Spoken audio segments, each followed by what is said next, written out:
What's up, everyone? I am Ernest Dove. This is the New York Mets Dove Report on YouTube and also heard on maxmets.blogspot.com. And you've probably also heard from me and seen me on sportswireradio.org, bringing you all things New York Mets, their farm system with analysis, interviews, and more. Continue to support the channel. Hug your favorite prospects, of course, year round. We don't care in season, off season. That's what we do.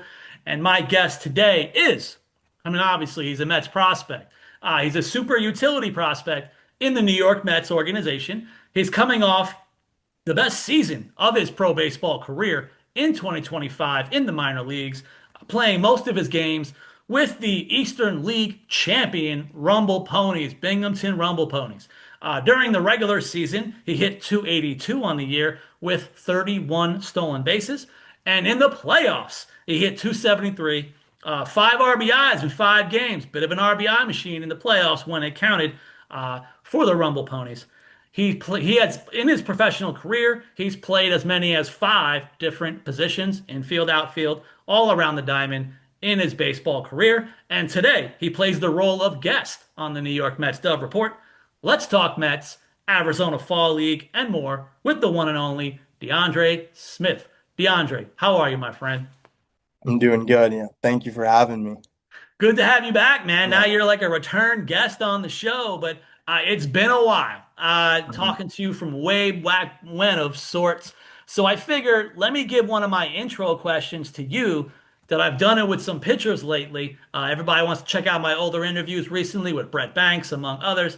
I want to do it with you as well. So if you could kind of introduce yourself to the world of my little YouTube subscribership, talk about yourself, how you are as even a person, and also a player on the field. Like, what is your mentality of sorts, and just how you are.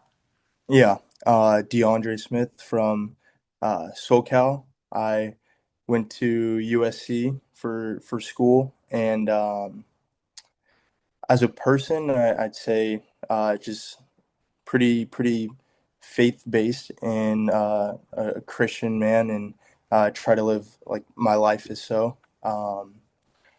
As a player, a guy who can kind of bounce around all over the field and uh, just plays with high energy, good teammate. Yeah, just try to apply myself to whatever it is that's like being required of me of that day. Um, but kind of even kill type of guy, not too high, not too low. Try to live my life like that on the field and off the field. That's nice, man. Like the Buddhist mentality. That's what I try to aspire to, also with other forms of religion as well. Um, all right, let me stick to baseball, of course. I want to talk about, again, I said it a little bit in your intro of sorts to kind of hype it up, but it was true, in my opinion. The 2025 minor league season, it looked like an amazing season, especially for you. But what were your thoughts, during the year and how it all played out for you? Yeah, I mean, I thought it was the first year where I had been healthy and had been able to play the whole year. And I mean, I had a few hiccups here and there with like just little things that, caused me to miss a few games here and there. But yeah, I can only really thank God for keeping me, healthy throughout this season and for being on the field all year. And I think it was something that I knew I was capable of and had a hard time showing and doing with injuries involved and just like the adversities you go through when you first enter professional baseball and still figuring out who I am as a person, not only like as a player, but who I want to be off the field and what type of teammate I want to be. And I think it just comes with maturing and figuring out who you are as a person. And I think that this year was one of those years where I was a lot more sure of myself and a lot more confident in myself and just had more belief of all the things that I'd kind of known before and it's really easy to get uh, mixed up in what you think you have to do or the type of a player or person that you think you have to be and this year was one of those years where I really just fell back to a lot of like the things I'd already believed about myself in the past. Mm. Yeah, but he's been consistent as which the last time I interviewed you, you were talking about, hey, some of the learning curve stuff I was going through like before the season was starting and everything. And it looked like, again, to me, like I said it in the intro, and it looks like statistically all across the board, like pick an offensive stat, every single slash line, it looked like you were a career best in literally everything offensively. Is that something that now you're talking about, just being fully healthy? I remember when you had that one injury prior. Um, what was it feeling like? Did you see the differences even with the good health? Were there other mechanical type stuff or plate approach stuff? Because I've been hyping it the last couple of years now, and the Mets organization, they've been kind of steering towards different things, both for pitchers and bats, even like the hitting lab and the pitching lab. What are some of the stuff that you feel like did something kind of it was just jumping off now, something that in your growing and development, like what's some of the stuff that led you to kind of jump into like a new phase along with the health? What was working during this kind of pro best season for you? Mhm. Yeah, mentally, just believing in my approach Mhm. during games and believing in whatever I had that day was enough to compete against the pitcher, against the other team, and Mhm. not feeling like I had to kind of tinker my hands or my shoulders or this and that. Like just realizing that what I have is good enough, and I just got to go out there and compete and just keep the mentality right and keep my mental game right. Mhm. And that could, for some, be mechanics, Mhm. but for me, it was just believing in myself that what I had is good enough and capable enough to compete against anyone. And I feel like it's a long baseball season, Mhm. and it's you play every day, you swing every day, and it's really easy to get caught up in those mechanical changes and stuff. And obviously, I had done that, and I feel like there were times where I left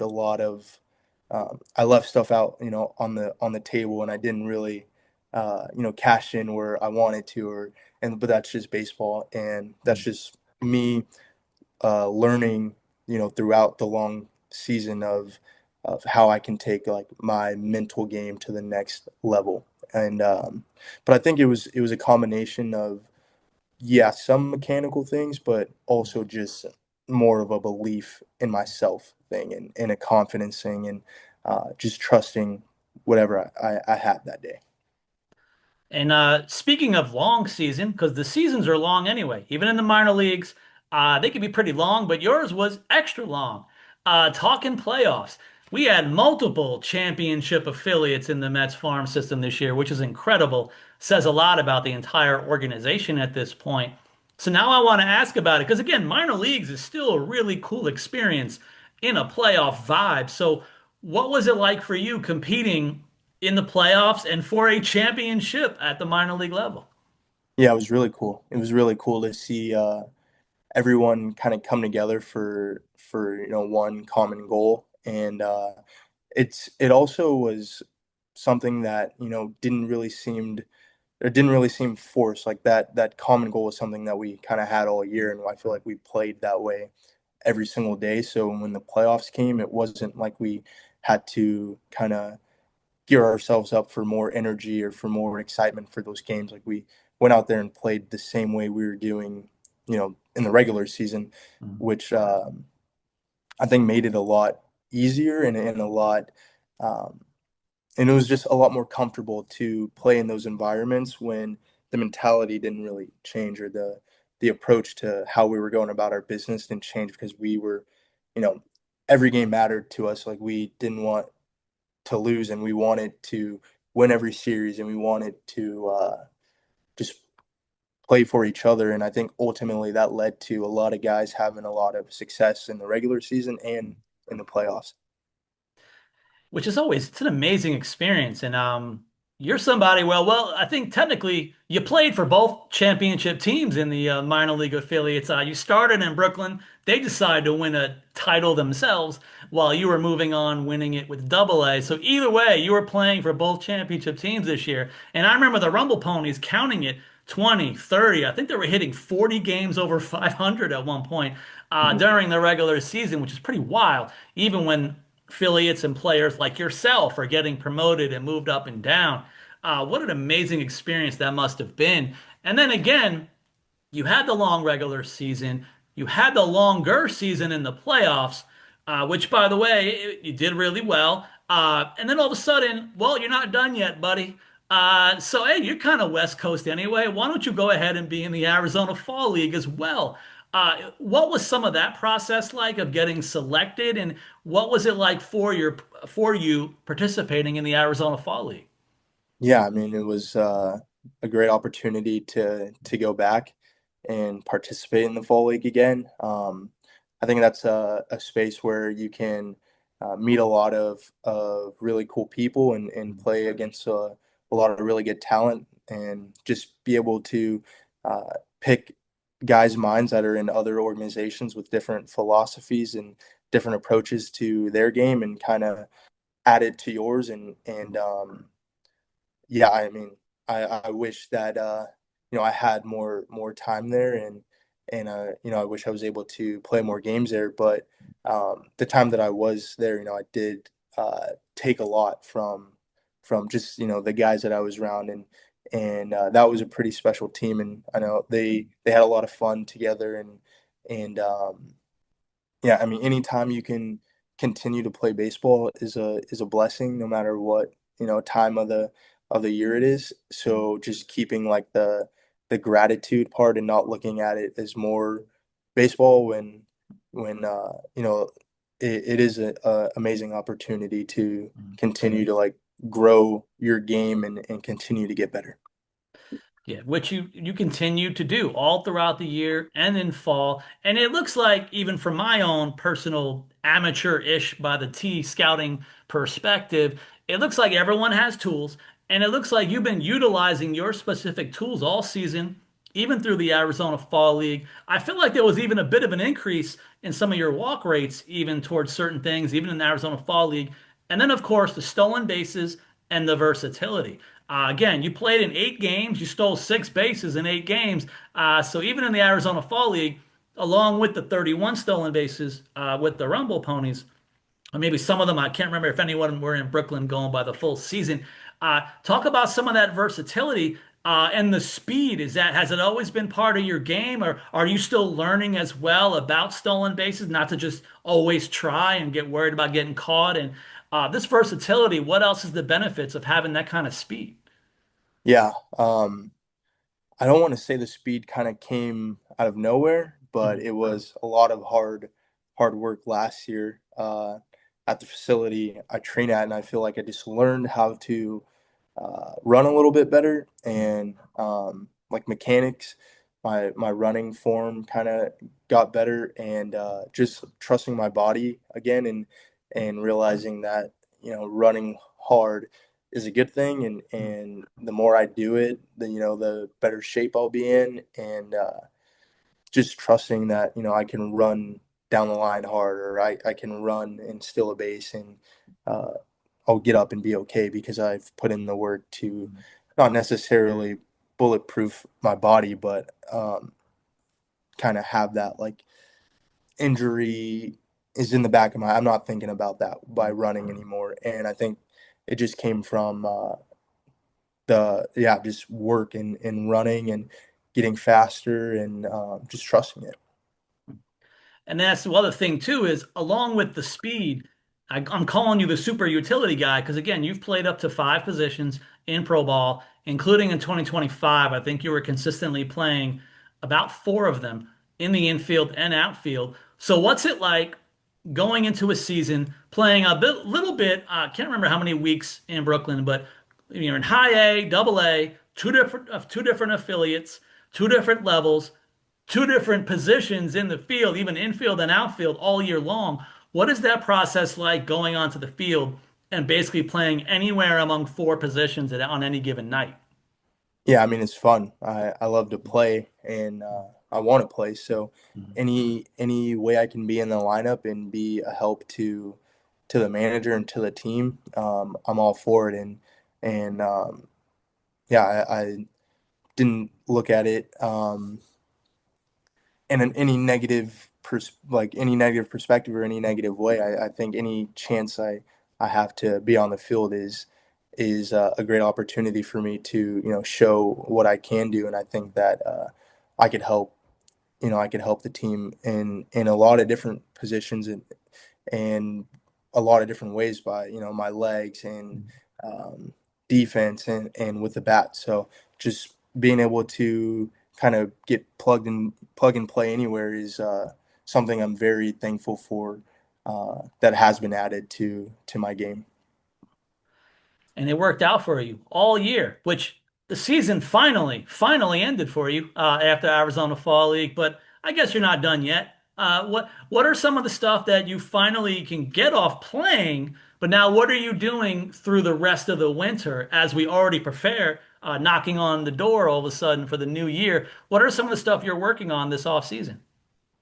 A lot of the same things, honestly, just Mhm. continuing to run, continuing to get faster, and just to put myself in a situation where I know I've put in the work, so I can trust the things that I want to accomplish, and I can trust my ability to accomplish those things. Mhm. But I'd say, yeah, just continuing to run, continuing to lift and hit, but yeah, I wouldn't say there's anything out of the ordinary. Mhm. Uh, just kind of following the same map that I had built out last off season Mhm. and try kind of just doing the same thing. I think a lot of it in the past for me has been mechanical things and thinking that I needed to be with this person or that person Mhm. to kind of put me in those positions. But the older I get, I kind of realize that um, those answers are like right at home for me. Those answers are like hitting in the back with my dad or going to the field with my dad and running with the same people or lifting with the same people that I'd done like my whole life. Mhm. I'd done those things with my whole life, and it wasn't so much a physical change or a mechanical change for me. It was a lot of mindset and mentality that I had to readjust. And I still think that uh, moving forward is another thing that I just have to continue to get better at. And speaking of better and moving on up and improvements, there's technically only one more affiliate to go, based on the ones you've played. But overall, like, what are some of the things that you're excited about for the next season in 2026 for you? Yeah, I mean, just being around all the guys again and being around the coaching staff. I think it's been a lot of fun, and there's a lot of great people within the Mets organization, and that takes care of a lot. You're away from home, and for me, being on the opposite side of the country wasn't easy, but having a lot of great people in your corner does take that kind of stress and worry away when you don't really get to see your family that often, but you do kind of have that second family there with you that's going through the grind as well with you. And from a baseball standpoint, I think that yeah, I'm excited to go out there and also just you know continue to prove to myself what type of player I am and what type of person I am, and along the way, kind of change the minds of others as well. Not that that's my ultimate goal. I don't think I'm going out there and trying to play for anyone, Mhm. other than myself and my family. But it is nice to kind of change some of the naysayers their minds or whatever, change some opinions. But I think a lot of it is just proving it to myself and believing in myself and um, knowing that uh, I am capable of doing uh, a lot of great things in this game. And I still think you can, and definitely got to believe in yourself because, Hmm. I mean, truth be told, your boy Ernest Dove, the prospect hugger, had been doing this for years. I was in some communication, even with some scouts from the last couple of years ago, asking about certain players. And I know even one of the amateur scouts after the drafts, they were like, I think some people are sleeping on DeAndre Smith. We were happy. We think there's more to come. That was kind of a quote of sorts that I never really said publicly. That was one of those private conversations, but it's one of the amateur scouts that did help. I don't know where in the process of having you picked up, but that's one of the stuff I heard.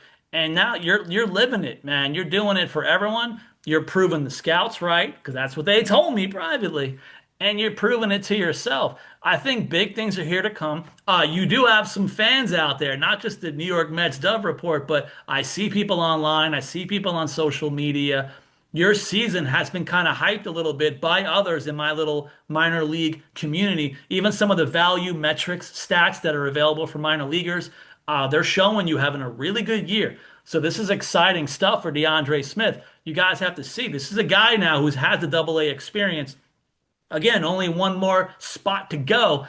So you might be seeing him pretty soon. And again, that versatility, when you can play both infield and outfield, there's where opportunities come for the veteran guys like the Jeff McNeil guys, for the Luis Guillorme guys. I've been hyping me some even Nick Morabito, an outfield guy who can play three outfield positions with speed. Now you got a guy that does infield and outfield with speed in DeAndre Smith.